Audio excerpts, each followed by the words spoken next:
High guys, what's up, it's me Aarti. Welcome to a brand new video on this channel. और आज के video में I have with me my mom hi end माय आजी, जिसको तुम पहले के videos में देख चुके हो। तो मुझे इन दोनों के साथ बहुत दिनों से वो वीडियो करना था way you know 3 generations of women sit down end chat about life, love, relationships, career, education, social life, क्या था हम लोगों के लिए इन आर रिस्पेक्टिव एराज। तो देखते हैं, मैंने सोचा चैट करके पता करते हैं कि कुछ चीज़ें बदली है for us women over the years और नॉट, और हैव दे स्टेड सेम, क्या है। If you like to hear this conversation, stick around.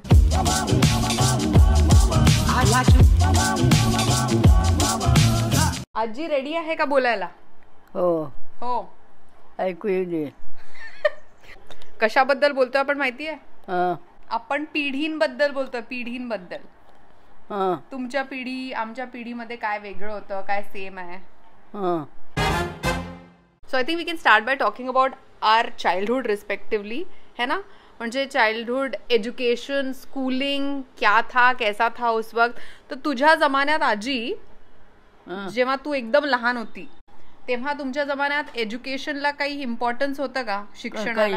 काहीच नाही बिलकुल नाही. अच्छा, कसं होतं म्हणजे शाळेत गेलेल्या तुम्ही लोक की नाही? नाही, असंच गेलो 4थी 5वी. हां, काही लोक जायचे हां, मॅट्रिक पर्यंत. हां. मॅट्रिक म्हणजे हाय क्वालिफिकेशन. अच्छा, हाय हाय क्वालिफिकेशन. हां. आमच्या वेळेस तर काहीच नव्हतं बिलकुल. पोरीने घरात बसायचं, घरातच राहायचं, बाहेर कोणाच्या समोरही निघू नव्हते देत. बापरे. तर तू शाळेत गेली आहे की नाही? गेली आहे, पण 4थाच वर्ग. माझ्या आईचे वडीलच मास्तर होते, त्याच्यामुळे त्यांनी जाऊ दिलं 4थी पर्यंत. 4थीला बंद केलं. का बंद केलं?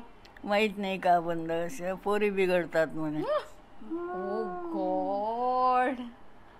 पोरीने शाळा शिकायची नाही. आणि काय करायचं? स्वयंपाक करायचा, स्वयंपाक, भांडे, माणसांचं जेवण, पोरांची शाळा, हे करायचं. तुला स्वतःला इच्छा होती शाळेत जायची की नाही? तुला कसं वाटतं? जास्त नव्हती, थोडीशी.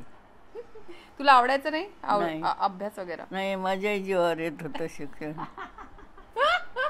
आई, तुझ्या वेळेस काय होतं, कसं होतं?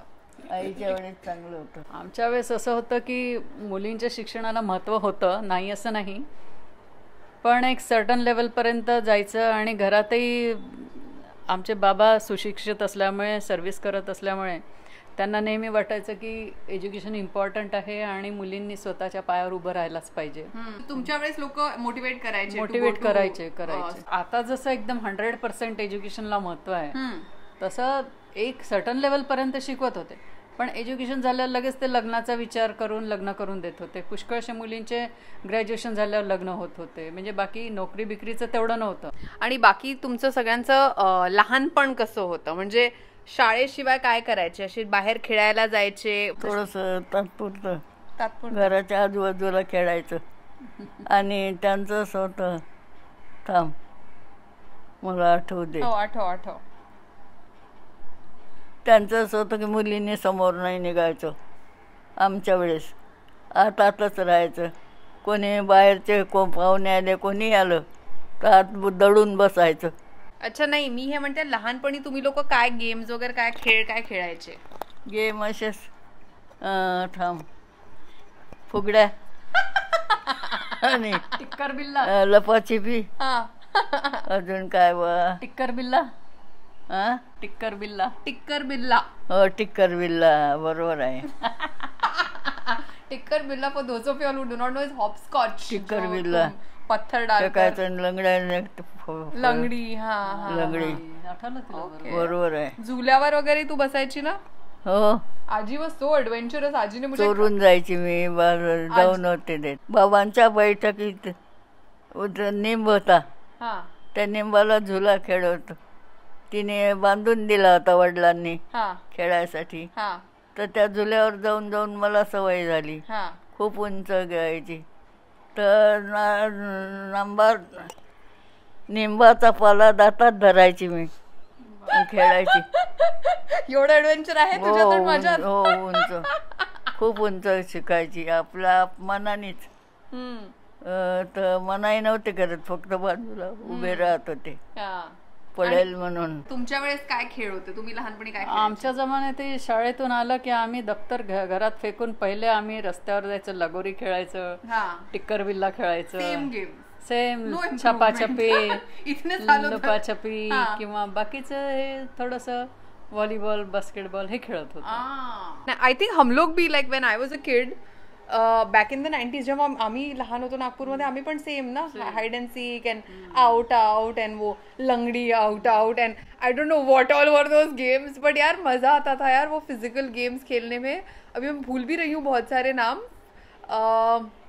बट या I think that doesn't happen today. आजकल के बच्चे, मेरे एक बिल्डिंग के नीचे जब मैं जाती हूँ, ऐसी all these 10-year-olds with their mobile phones taking Instagram stories while the others play. So yeah, I'll stop bitching like an auntie. Moving on to college, love, relationships. Love बोलते ही she became. तर तुमच्या वेळेस कॉलेजमध्ये म्हणजे त्या एजमध्ये असे love affair व्हायचे, असं व्हायचं का तेव्हा? हो हो. काय ऐकूच नाही आलं. अगं लव्ह अफेअर्स, प्रेमात पडतात लोक? नाही नाही नाही, बिलकुल नाही, बिलकुल नाही बाबा. प्रेम मारून टाकतात जिवंत. ओ गॉड. बिलकुल नाही. मी कोणा पोराशी बोलणं नाही, कोणाच्या समोर जाणं नाही, बोलणं नाही. माझा भाऊच तर मला बाहेर ना निघू दे, आतमध्ये दौडून ठेवे. तर तुझ्या मैत्रिणींचे कोणाचे प्रेमात पडण्याचे किस्से नाही? नाही नाही, का तो प्रकारच नाही. नाही, लवकर लग्न करून टाकत. तुमच्या वेळेस काय व्हायचं? Was having love affairs a common thing? आमच्या जमान्यात म्हणजे खूप नाही व्हायचे, पण केसेस राहायच्या तशा. Cases? Look at her, she is calling it cases, like your case. म्हणजे 5% वगैरे राहायचे. बापरे. But having a love affair was still like look down upon, right? Yes yes. म्हणजे it wasn't look that respectfully. That was there. म्हणजे आपल्या मनाने लग्न केलं असं. That was a big like revolt कर लिया फॅमिली के अगेन्स्ट. असं काही होत. तर मग तुला कोणाशी प्रेम नाही झालं का कधी? नाही नाही, आम्हाला मुलगा दाखवत सुद्धा नव्हते. अरे आजोबांची नाही झालं का लग्न झाल्यावर? झालं, पण दाखवत नव्हते. लपून ठेवत होते. एंड हमारे जमाने में तो love affair is the norms. I think अभी तो हमारे जमाने में, मतलब when I was growing up in my teens, एक सेकंड तो मेरे time in my teens and 20s I think love affairs वो प्रिटी कॉमन. मतलब इट्स नॉट लाइक, मतलब इट्स नॉट जज्ड और लुक डाउन अपॉन. बट अभी वाली जो जनरेशन है उससे 2-4 कदम आगे चली गई है. अभी one Knight stands end hookups end just physical relationships are in, like where people get together without wanting to get married.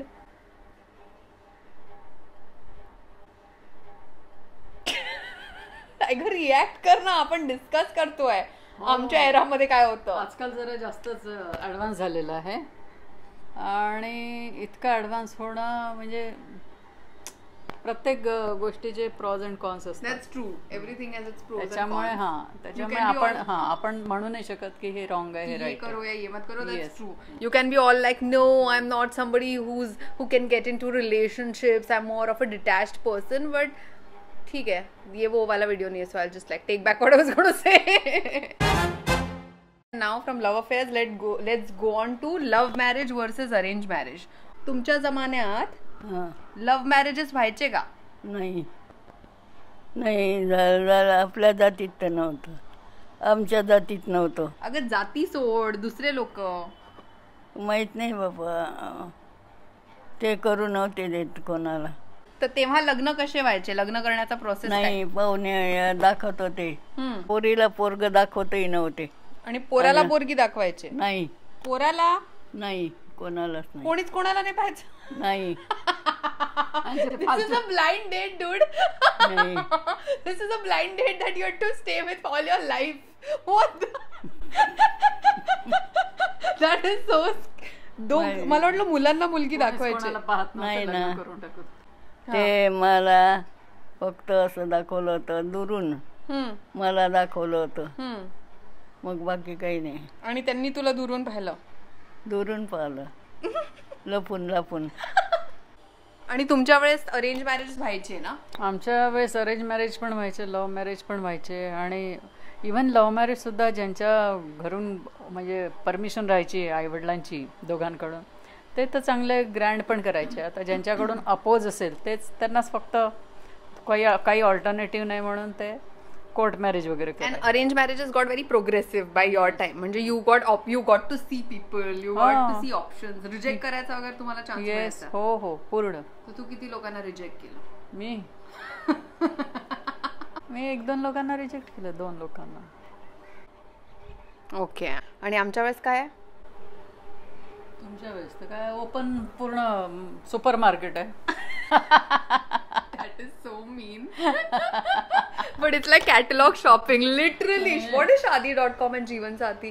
They're literally scrolling. ये फिट करता या नाही. तेच म्हणते ना, जसे ऑप्शन्स आहे तुमच्याजवळ, जसं बिग बाजार किंवा याच्यात झालं मॉलमध्ये व्हेरियस कपडे, व्हेरियस ब्रँड, व्हेरियस असं साईज, तसं आहे आता. तर पूर्ण एक कसं एक कलेक्शनच आहे. तेव्हा तसं नव्हतंच ना. तेव्हा कोणी सांगितलं यांचा मुलगा लग्नाचा आहे, यांची मुलगी लग्नाची आहे, तर ते ओळखीने जायचे, कारण इंटरनेट नव्हतं, टीवीवर तेवढं पॉप्युलर नव्हतं हे marriages.com वगैरह. पहले का ये प्रॉब्लम था कि लोगों को अपने चॉइस का पार्टनर चूज करने को नहीं मिलता था. दैट वाज the struggle. Like they people were imposed on them कि इसी से करो. और आजकल मिलता है तो वो भी नहीं लोगों से हँडल हो भी नाही हो रहा. आणि क्रायटेरिया खूप चेंज झाला ना आता लग्न करायचा. पहिलेच्या मुली लग्न करायच्या, I mean I am not generalising, पण ओव्हरऑल लग्न अशा लोकांशी, अशा मुलांशी करायचे की यु नो, आता जसं तू म्हटलं स्टेबल इन्कम हे ते. आता मुली स्वतः पण कमवतात. So just an income is not their only criteria. Now they want more than, they want a husband who will be open-minded, who will be equally taking part in, you know, घर का activities. नाव आता हे सगळे Rolls change झाले ना. पहिल्यासारखं नाही की मुली फक्त किचन मध्ये स्वयंपाक करून डब्बा बनवून देतील. आता मुली म्हणतात की ओपन माइंडनेस झालं ना. आधी तेवढं ओपन माइंड नव्हतं ना. सो अभी व्हॉट गर्ल्स लुक फॉर और what even guys look for in a life partner has changed a lot. It's not पहले जैसा. इट्स नॉट लाइक हमें एक ग्लोरिफाइड मेड चाहिए जो हमारे लिए रोटी बेले और हमारे घर का झाड़ू पोछा करे. दैट्स व्हाट अ वाइफ वाज before. It was a glorified made. Right. तर तुला काय वाटतं, मुलींनी आई बाबांचं ऐकून केलं पाहिजे की स्वतःच्या मनाने? स्वतः. आणि इतकी शक्ती पाहिजे की नाही पटलं तर वेगळं राहा, दोन्ही अलग अलग. वा, असं पाहिजे. ठीक आहे. टॉकिंग अबाउट करिअर, तुमच्या वेळेस मुली काही कामं करायचे का, म्हणजे करिअर बनवायचे? नाही, काहीच नाही. नाही, काहीच नाही. काही मुली तर करत असतील, म्हणजे 50 काही होते टीचर, मास्तरीन, मशीन काम, टेलरिंग, त्या टाईपचे कामं करायचे. आमच्या जमान्यात करिअरचं इम्पॉर्टन्स होतं, कारण अशी आडकाठी शिक्षणाला कुठेच नव्हती. आता कसं आहे, प्रत्येक कम्युनिटीमध्ये वेगवेगळं हे असतं, पण आमच्या घरात तसं काही नव्हतं. तरी फ्रॉम व्हॉट आय रिमेंबर, मुलींच्या एज्युकेशनला एवढं इम्पॉर्टन्स नव्हतं जेवढं मुलांच्या एज्युकेशनला होतं. हो, कसं आहे, मी तुला तेच सांगते ना, प्रत्येक ठिकाणी प्रत्येक घराचं कल्चर वेगळं असते. बरोबर आहे. काही श्रीमंत घराण्यात कसं असते की नाही, काय करायचं शिक्षण, आपला बिझनेस आहे, काय करायचं मुलींना शिकून, त्यांना घरातच कामं करायचं. आय थिंक वो पहले कितनी वो वाली मेंटैलिटी कितनी प्रिवेलेंट थी कि हमारे पास बड़ा पैसा है, हमारी लड़की क्यों जाएगी बाहर काम करने, as if it's just about earning money. It's not about, you know, doing something for your own self or building your own identity or living your own life purpose. Like jobs को उसी से equate करते थे, सिर्फ पैसा क्यों कमाने जाएगी हमारे घर की लड़की. It was like that, right? Actually एक बहुत important difference between career struggles for her generation or for mine is तुमच्या वेळेस तुम्हाला करिअर मध्ये चॉईस नव्हती. खूप तेवढा चॉईस नव्हता. आणि काय झालं, त्यावेळेस तेवढं डिजिटल किंवा हे नव्हतं ना, सगळं इन्फॉर्मेशन आज जशी एका क्लिकवर आहे, त्यावेळेस नव्हतं ना तेवढं. So that has change. उनके जमाने में उनको जो करियर बोला है करने को वही करना पड़ता था. हमारे time people are not telling us what to do, we are choosing what we want to do. I think iske liye also this is one of the biggest struggle of my generation. Like we have chosen these offbeat fields, like I've chosen this field. I know so many of my friends in so many offbeat fields, and you know, somebody is in events and somebody, of course, artistic जितनी भी fields होती है तुम्हारी, graphic designing and this and that, ये वाले जो fields है इसमें growth होने में time लगती है. So I think इसकी वजह से भी our lives have drastically changed. Like if you ask me what my mom's life was at 32 and what my life is at 32. तुझं 32 मध्ये लग्न झालं होतं, मी किती वर्षाची होती? 4 वर्षाची होती. तू एक आपलं स्वतःचं घर ऑलरेडी घेतलेलं होतं. or already steady income, and at 32 I am not married, I have obviously no kids, and I'm still trying to build a career. So I think हा खूप एक ड्रास्टिक चेंज आहे तुमच्या आणि आमच्या जनरेशन मध्ये करियर वाइज, बिकॉज अभी लोगों को फ्रीडम मिल गया ना, कोई भी करियर चूज कर सकते, तो सब जगह ट्रायल एंड एरर चल रहा है. अभी होगा जब होगा. मला एकच म्हणायचं आहे की जेव्हा तुम्ही सगळे तुम्हाला ऑप्शन दिसतात तर तुम्ही याच्या मागे धावू का त्याच्या मागे धावू, त्याच्यामध्ये सगळी जर्नी अर्धवट राहते. एक काहीतरी तुम्ही पाथ सिलेक्ट करायचं आहे आणि त्याच्यावर चालायचं आहे, तर तुम्ही जे लास्ट डेस्टिनेशन आहे त्याला तुम्ही लवकर पोहोचाल. Which I agree with fully, but I also think कि how will you choose what you want to do till you've not tried 2-3 different things at least. तर मग सेटल व्हायला लाईफ मध्ये वेळ लागेल ना. ऑफकोर्स मी तेच तर म्हणते. हे 32 मध्ये तुम्ही सेटल नाही झाले, आम्ही 20 मध्ये आमचा source of income. I know, that's why I'm saying that's the big change in from your generation to mine. ये सारे रिअलिस्टिक इश्यूज है.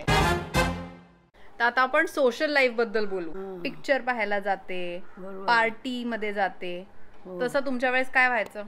पिक्चरला जात होतो आम्ही. पार्टी वगैरे? पार्टी नाही, बिलकुल नाही पार्टी. आणि शेजारी एक दुसऱ्याकडे यायचे की नाही शेजारचे लोक? पुरी एखाद्या वेळेस कोजागिरी असते ना, त्याला खेळायला जात होतो, तर खात होतो, दूध बीत पित होतो आम्ही. That was a chill scenes. That was their night over. तर तुम्ही रात्रभर वगैरे जागायचे का कोजागिरीला? नाही, थोडा वेळ 10-11 वाजेपर्यंत. तुला तुझे आई बाबा कधी तुझ्या मैत्रिणींच्या घरी राहायची परमिशन द्यायचे का रात्रभर? नाही, थोडा वेळ जाऊ देत होते फक्त. Okay then. लगेच. तुमच्या वेळेस काय होतं सोशल लाईफ? आमच्या सोशल लाईफ होतं तसं. कसं गॅदरिंग व्हायचे, जसं गणपती बसतात, कोजागिरीचा प्रोग्राम, त्यावेळेस आम्ही मैत्रिणी गच्चीवर वगैरे गेट टुगेदर 12 वाजेपर्यंत वगैरे मस्ती करायची, घरी यायचं, पिक्चरही पाहायला जायचं. असं काही रेस्ट्रिक्शन नव्हतं. तेव्हा पिकनिक्स पण व्हायच्या. पिकनिक्स पण सोशल लाईफ होतं. And picnics is something that I so miss, like 90s की एक चीज that I miss so much, जो मुझे आज एक्चुअली करने का मन करता है, इज लाइक कारपेट लेके जाओ, कहीं बिछाओ और कुछ लॉन पे लेटे लेटे खाओ पियो और चिल करो. किती मजा यायची. आपण जात नव्हतं का घोडाझरी वगैरे जाऊन अंबाझरी. एंड अभी तो सोशल लाइफ ने मतलब एक अलग ही लेवल का इम्पॉर्टन्स ले लिया है. लाइक आई थिंक आजकालच्या जनरेशन मध्ये social life is so important for people, like I think much more than before in any other era. म्हणजे आजकाल मी आता माझ्या एका फ्रेंडशी बोलत होती जुहीशी, त्या दिवशी आम्ही कुठे राहायचं असं बोलत होतो, कुठे राहायला पाहिजे. तर मी म्हटलं एक खूप इम्पॉर्टंट फॅक्टर मला असतो जेव्हा मी घर शोधते की माझे फ्रेंड्स आहे का त्या एरियात. मी याच रिझनसाठी अंधेरीमधनं हल्ली नाही मागच्या 10 वर्षांपासून, कारण की माझे सगळे फ्रेंड्स अंधेरीमध्ये राहतात. ऍक्च्युली तेवढं नव्हतं, आजकाल जरा जास्तच झालंय. रोज भेटलंच पाहिजे, रोज बाहेर गेलंच पाहिजे, बाहेर खाल्लंच पाहिजे आणि पार्टी केलीच पाहिजे. एवढं आमच्या वेळेस नव्हतं. पार्टी नाही, but you want to like, मला तर I would ideally want to go out at least twice a weak.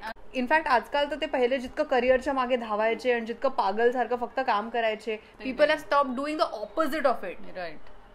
तेव्हा कसं लोक आपलं लाईफ जगत नव्हते, फक्त काम.